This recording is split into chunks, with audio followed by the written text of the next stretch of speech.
সুপ্রিয় দর্শক, আসসালামু আলাইকুম। আপনাদের সবাইকে স্বাগত জানাচ্ছি এখনকার আলোচনা। আপনাদের সঙ্গে আছি আমি সিরাজুল ইসলাম। দর্শক, অনেক অনেক খবর আছে। মার্কিন প্রেসিডেন্ট ডোনাল্ড ট্রাম্প বলেছেন ৪৮ ঘন্টার ভেতরে যদি ইরান হরমুজ প্রণালী খুলে দেওয়ার ব্যাপারে চুক্তি না করে তাহলে ইরানের উপরে ভয়াবহ হামলা চালানো হবে। তিনি একই সাথে আশাবাদ ব্যক্ত করেছেন যে খুব শিগগিরই ইরানের সাথে একটা ফাইন সুন্দর একটা চুক্তি হচ্ছে। তিনি যে হুমকি দিলেন আবার চুক্তির কথা বললেন, আসলে কি হচ্ছে? এটা দ্বিচারিতা, দ্বিমুখী কথাবার্তা হয়ে গেল না? আমি একবার শুরুটা প্রশ্ন দিয়েই করলাম। এরপর সে একটি সূত্র থেকে জানলাম ইরান হরমুজ প্রণালী খুলে দেওয়ার ব্যাপারে নতুন করে শর্ত আরোপ করেছে। সেই শর্ত পূরণ হলে তবেই ইরান হরমুজ প্রণালী খুলবে। কিন্তু আলোচনাটা হচ্ছে কার সাথে? ইরান তো বলছে আমেরিকার সাথে তাদের কোনো আলোচনা হচ্ছে না। তাহলে আলোচনাটা হচ্ছে কার সাথে? সে এক দারুণ প্রশ্ন। এদিকে লোহিত সাগরে ভারতের একটি তেলবাহী জাহাজে হামলা চালিয়েছে ইয়েমেনের হুথি যোদ্ধারা এবং জাহাজটি ডুবেই গেছে। সৌদি আরবের আরেকটি তেলবাহী জাহাজে হামলা চালিয়েছে হুথিরা। তবে পাকিস্তানের জাহাজের ব্যাপারে কি হচ্ছে, তাদের কি ভূমিকা, সেটা আর একটা প্রশ্ন। এদিকে গত রাতে খবর দিয়েছিলাম সৌদি আরবের নাজরান বিমানবন্দরে হুথিরা হামলা চালিয়েছে। তার ফলো আপ হচ্ছে সেই ড্রোন হামলায় বিমানবন্দরের প্রধান যে র্যাডার সিস্টেম সেটা মারাত্মকভাবে ক্ষতিগ্রস্ত হয়েছে। বিমান ওঠানামার সমস্ত সবকিছু বন্ধ আছে। অনির্দিষ্টকালের জন্য বিমানবন্দরের কার্যক্রম বন্ধ ঘোষণা করা হয়েছে। অন্য সূত্র থেকে খবর পাওয়া যাচ্ছে সৌদি আরবের সাথে ইয়েমেনের পর্দার আড়ালে আলোচনা হচ্ছে। এই আলোচনা কিভাবে হচ্ছে? মধ্যস্থতা করছে কে? গত রাতে দুবাইয়ের জেবেল আলী শিল্প অঞ্চল, সেখানে হামলা হয়েছে। অন্তত 7টা বিস্ফোরণের ঘটনা ঘটেছে।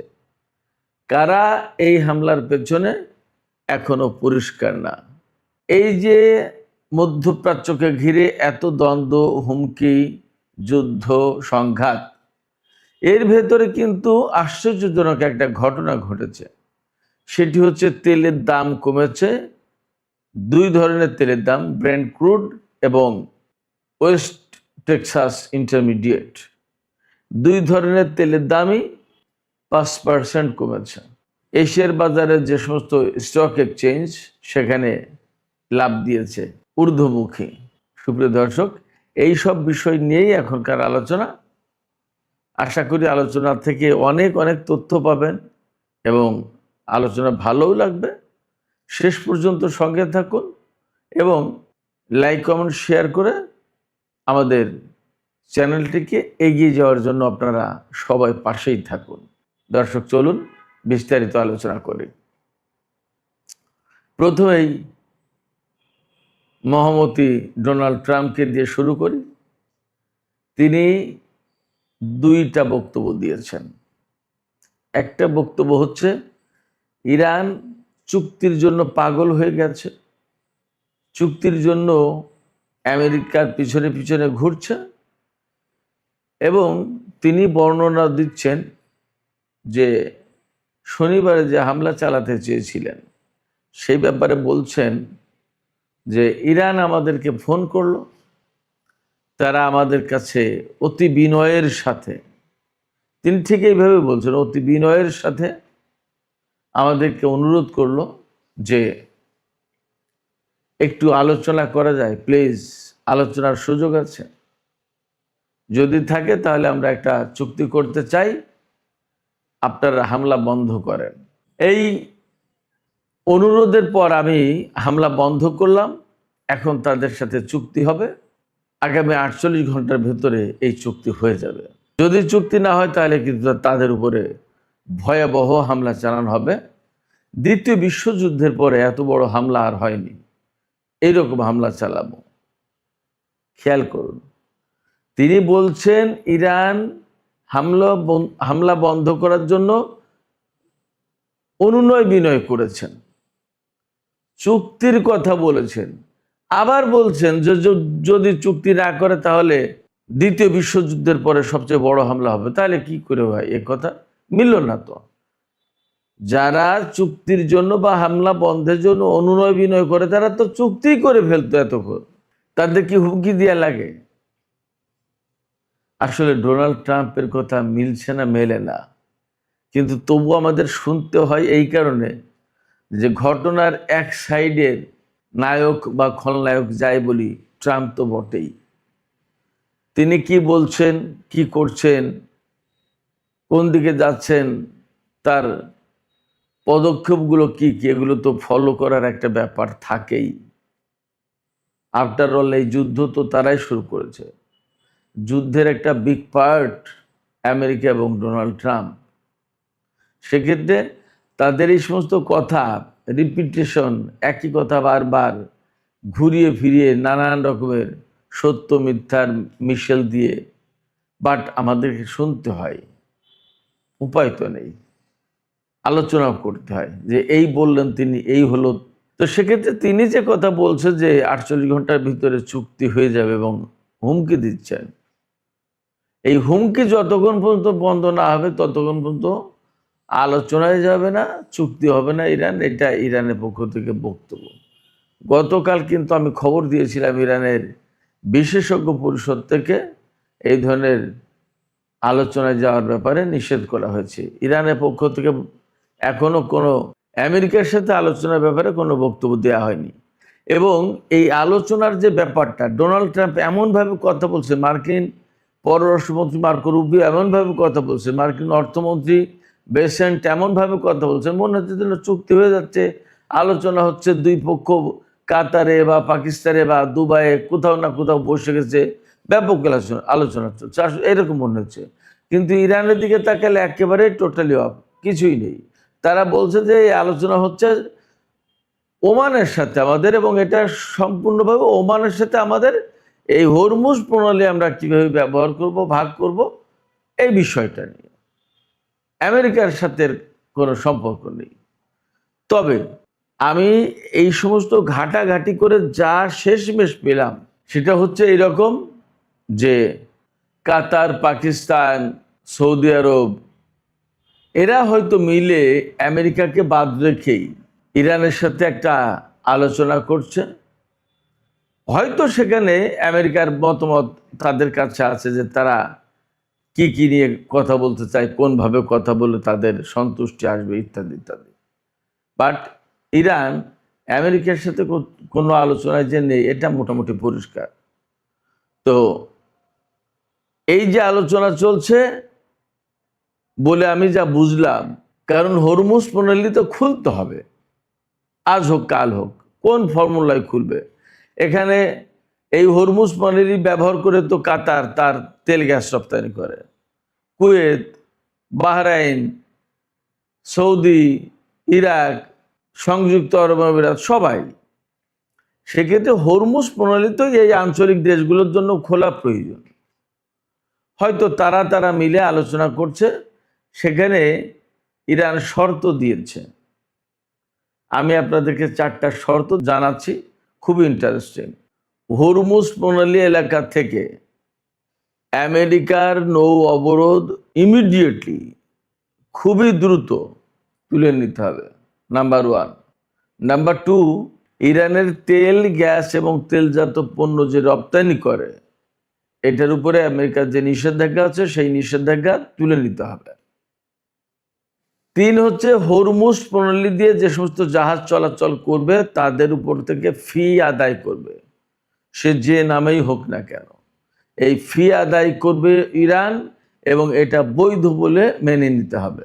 নাম্বার 4, হরমুজ প্রণালী দিয়ে পারস্য উপসাগরে যে সমস্ত জাহাজ প্রবেশ করবে, ঢুকবে, সেই সমস্ত জাহাজের উপরে পূর্ণ কন্ট্রোল থাকবে ইরানের। অর্থাৎ কোনটা যাবে, কোনটা ঢুকতে পারবে, কোনটা ঢুকতে পারবে না, এটা ইরান ঠিক করবে।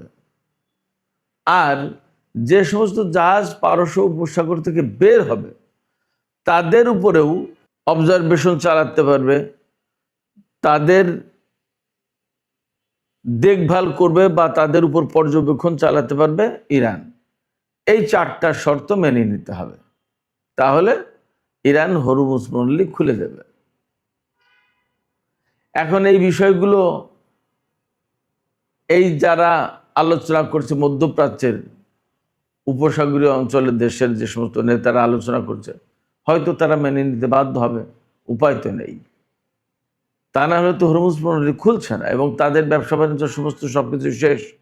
গতকাল বলেছিলাম, আরামকোর সিও তিনি জানিয়েছেন কি, যে এই যুদ্ধ শুরুর পর থেকে অর্থাৎ হরমুজ প্রণালী বন্ধের পর থেকে পর্যন্ত 260 কোটি ব্যারেল তেল আন্তর্জাতিক বাজারে যেতে পারেনি। এখন পরিস্থিতি আরো খারাপ। আমি একটু আগেই বলেছি যে ইয়েমেনের হুতিরা বাব আল মানদেব প্রণালী এবং লোহিত সাগরে যেটা অবরোধ আরোপ করেছে, যে সেখান থেকে সৌদি আরবের কোনো জাহাজ যেতে আসতে পারবে না, সৌদি বন্দর থেকে কোনো জাহাজ তেল নিয়ে বের হতে পারবে না, বাব আল মানদেব প্রণালী দিয়ে যেতে পারবে না। এই অবরোধের আওতায় এ পর্যন্ত 8টি জাহাজে তারা হামলা চালিয়েছে। 29টি জাহাজ ফিরিয়ে দিয়েছে যে যেতে পারবে না, পিছাও। আর গতকালকেই সৌদি আরবের একটি তেল ট্যাঙ্কারে হামলা চালিয়েছে এবং ভারতের একটি তেল ট্যাঙ্কারে হামলা চালিয়েছে। ভারতের তেল ট্যাঙ্কারে হামলার পর সেখান থেকে 13 জন নাবিককে উদ্ধার করেছে, বাট তেল ট্যাঙ্কারটা ডুবে গেছে। পরিস্থিতি কিন্তু ভালো না। এতদিন হরমুজ ছিল, এখন হরমুজের পাশাপাশি বাব আল মানদেব প্রণালী লোহিত সাগর এই সংকটে। সেক্ষেত্রে তেলের বাজার বিশ্ব অর্থনীতি হবে কি? খুলতে হবে, না খুললে তো উপায় নেই। এবং এটা যে আমেরিকার শক্তি প্রয়োগের মাধ্যমে সামরিক উপায়ে খুলবে সেটা সম্ভব না, দুটো কারণে। যদি তারা পারতো এতদিন খুলে ফেলতো, তারা পারেনি বলেই খুলতে পারেনি। সেই সামরিক সক্ষমতা আমেরিকার এখন নেই। আর 2 হচ্ছে যে যুদ্ধ শুরু করলে হরমুজ প্রণালীতে এটা তো নিরাপদ হবে না কোনোদিন, চলতেই থাকবে যুদ্ধ। কতদিন? আপনি যতক্ষণ পর্যন্ত ইরানকে সারেন্ডার করাতে না পারবেন ততদিন পর্যন্ত যুদ্ধ চলবে। ইরানকে সারেন্ডার করানো কি খুব সহজ কথা? মোটেই না। ফলে ইরান এখানে বিশেষ একটা সুবিধাপ্রাপ্ত দেশ হিসেবে পরিগণিত হচ্ছে, তাতে কোনো সন্দেহ নেই। এই জায়গা থেকে হরমুজ প্রণালী যদি খুলতেই হয় তাহলে ইরানের সাথে সমঝোতায় আসতে হবে। ওই যে হুমকি দেওয়ার ভাষা, যে না খুললে এত হামলা চালাবো, অমুক করবো, তমুক করবো, এই সমস্তগুলো দিলে কাজ হবে না। ইরান বলেই দিয়েছে কোনো হুমকি ধমকিতে ইরান হরমুজ প্রণালী খুলবে না। পাশাপাশি গতকাল যে ইরানের বিশেষজ্ঞ পরিষদ থেকে বলা হলো যে এটা নিয়ে কোনো আলোচনা হবে না, এটা কিন্তু অনেক বড় ব্যাপার। সেক্ষেত্রে আমেরিকার সাথে যদি চুক্তি না হয়, এই অঞ্চলের দেশগুলোর সাথেই যদি ইরানের চুক্তি হয় এবং এই অঞ্চলের দেশগুলো যদি আমেরিকাকে বাধ্য করে যে ভাই তোমার অবরোধ সরাও, আমরা আর পারছি না, তাহলে সে কিন্তু বাধ্য সরাতে।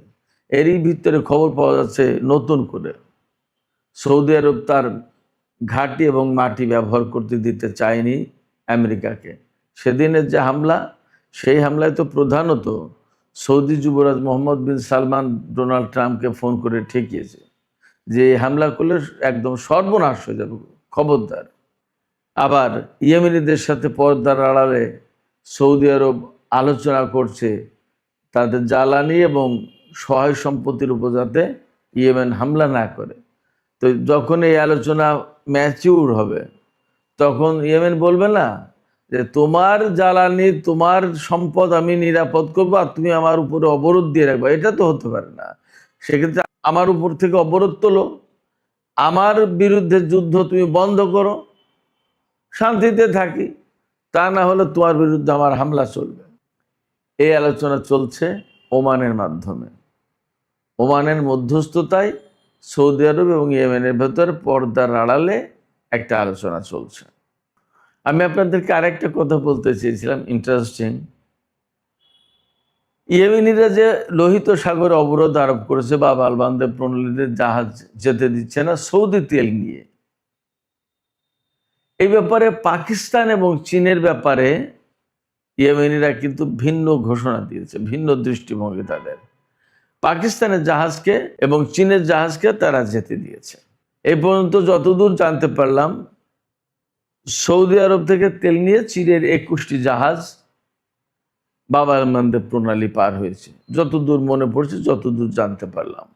এবং পাকিস্তানেরও একটা দুটো জাহাজ পার হয়েছে, এদের সাথে এক ধরনের সমঝোতা হয়েছে। বাট মোটা দাগে সৌদি আরবের কোনো তেল এবং সৌদি আরবের কোনো জাহাজ ইয়েমেনিদের সম্মতি ছাড়া বের হতে পারছে না, বের হতে পারবে না।